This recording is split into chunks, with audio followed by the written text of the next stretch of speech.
রাশিয়ার দ্বিতীয় বৃহত্তম ধর্ম হচ্ছে ইসলাম। বর্তমানে দেশটিতে 14,60,00,000 রুশ জনগোষ্ঠীর মধ্যে মুসলমানদের সংখ্যা প্রায় 2 কোটি। কেবল রাজধানী মস্কোতেই মুসলমান রয়েছে 10 লাখ। স্থাপত্য নকশায় অনিন্দ্য সুন্দর অনেক ঐতিহাসিক ও প্রাচীন মসজিদ রয়েছে রাশিয়ায়। আজকের এই প্রতিবেদনে থাকছে রাশিয়ার দৃষ্টিনন্দন মসজিদগুলোর মধ্যে সেরা 5টি মসজিদের বিস্তারিত। তালিকার প্রথমেই রয়েছে আহমদ কাদিরভ মসজিদ। এটি চেচনিয়ার রাজধানী গ্রোজনিতে 14 একরের বিশাল একটি সুসজ্জিত পার্কে সাজনা নদীর তীরে অবস্থিত। 2015 সালের আগে দৃষ্টিনন্দন এই মসজিদটি ছিল রাশিয়ার সবচেয়ে বড় মসজিদ। 2008 সালের 16 অক্টোবর রাশিয়ার প্রেসিডেন্ট ভ্লাদিমির পুতিনের উপস্থিতিতে চেচেন নেতা রমজান কাদিরভের বক্তব্যের মাধ্যমে মসজিদটি আনুষ্ঠানিকভাবে উদ্বোধন করা হয়। মসজিদটি উসমানী স্থাপত্য শৈলীতে নির্মিত। মসজিদের প্রধান গম্বুজের উচ্চতা 32 মিটার। সেই সাথে 4 কোণায় রয়েছে 63 মিটার উচ্চতার 4টি সুউচ্চ মিনার। মূল মসজিদের বাইরের বারান্দায় রয়েছে 17টি ছোট ছোট গম্বুজ।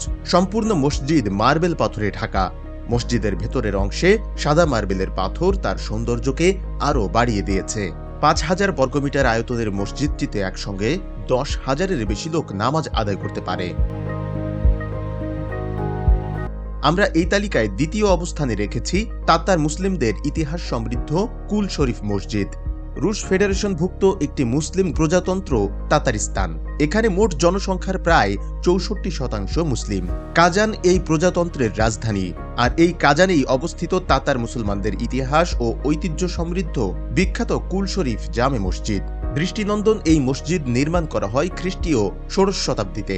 1552 সালের রুশ বাহিনীর আক্রমণ থেকে কাজান শহর রক্ষার জন্য সংঘটিত রক্তক্ষয়ী যুদ্ধের শহীদ ও প্রখ্যাত আলেমে দিন কুল শরীফের নামানুসারে এই মসজিদের নামকরণ করা হয়।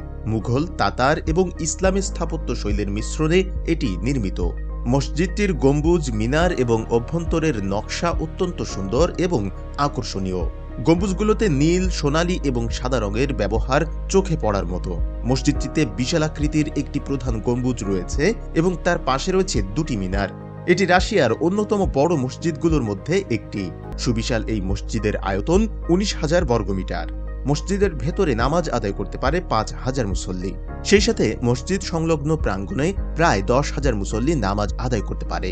তালিকার তৃতীয় অবস্থানে সেন্ট পিটার্সবার্গ কেন্দ্রীয় মসজিদ, যেটি নীল মসজিদ নামে পরিচিত।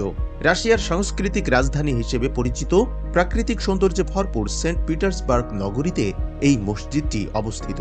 বাল্টিক সাগরের অন্তর্গত ফিনল্যান্ড উপসাগরের মোহনায় নেভা নদীর তীরে অবস্থিত এই শহরকে ইউরোপের অন্যতম শ্রেষ্ঠ পর্যটন কেন্দ্র বলা হয়। সেন্ট পিটার্সবার্গের মুসলমানরা রুশ সাম্রাজ্যের রানী ক্যাথেরিনের শাসনকালে রাষ্ট্রীয় পৃষ্ঠপোষকতায় ইবাদত করতে পারত, কারণ তারাই ছিল ওসমানী খেলাফত ও বুখারা সমরকন্দের সঙ্গে রাশিয়ার যোগাযোগের বিশ্বস্ত মাধ্যম। এতৎসত্ত্বেও এখন তাদের জন্য মসজিদ নির্মাণের অনুমতি ছিল না। প্রত্যেকে নিজ নিজ ঘরে নামাজ আদায় করত। 1881 সালে বুখারার আমির পুত্র পিটার্সবার্গ সফরকালে মসজিদ নির্মাণের জন্য অনুমতি চান, কিন্তু তৎকালীন সরকার সে আবেদন প্রত্যাখ্যান করে দেয়। 1904 সালে মসজিদ নির্মাণের আবেদনে সম্মতি জানিয়ে বুখারার আমিরকে চিঠি প্রেরণ করে সম্রাট দ্বিতীয় নিকোলাস।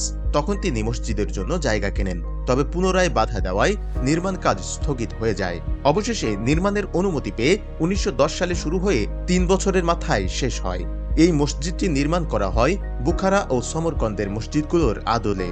মসজিদের দেয়ালের ভেতরে ও বাইরে সজ্জিত করা হয় নীল মোজাইক দিয়ে। মসজিদে 2টি মিনার রয়েছে, সেগুলোতেও হালকা নীল রঙের মোজাইক করা হয়। মসজিদের দেয়ালে ও বিভিন্ন জায়গায় পবিত্র কোরআনের আয়াত দ্বারা নান্দনিক ক্যালিগ্রাফি করা। 1913 সালে বুখারার আমির মীর মোহাম্মদ আমির আলী খানের উপস্থিতিতে এই মসজিদ উদ্বোধন হয়। সেই সময় এটি ছিল তুরস্কের বাইরে ইউরোপের সবচেয়ে বড় মসজিদ।